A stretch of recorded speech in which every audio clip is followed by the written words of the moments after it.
if a study came out saying that people who took a certain medication experience a certain rate of, quote, serious adverse events, but the study's authors refused to say what they were counting as an adverse event, would that raise serious questions for you about the study's validity? Yes, Senator. So I have the natural inquisition of a scientist that's done a lot of research, so I would want to see the underlying data, yes. Okay. Well, I am, of course, talking about the sham study from the Ethics and Public Policy Center. It's an anti-abortion group.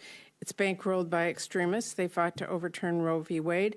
And this study, if you can call it that, is unsound and has been widely panned by medical experts.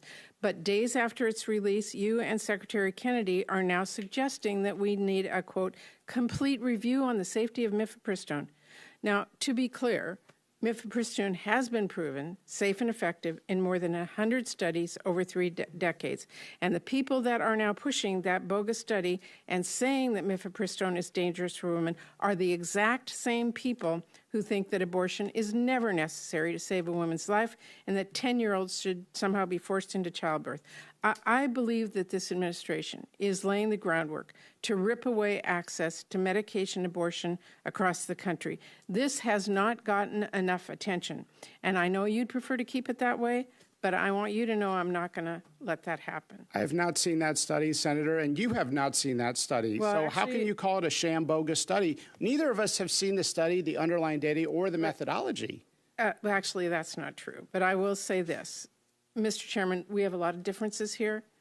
I know you came before this committee to present your side of the story, but I am very clear that laying off people, cutting budgets, is not going to improve the safety and efficacy that we count on when we go to the drugstore to get our drugs.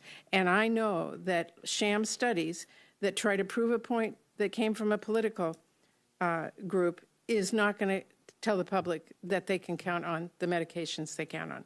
Thank you, Mr. Chairman. I yield back.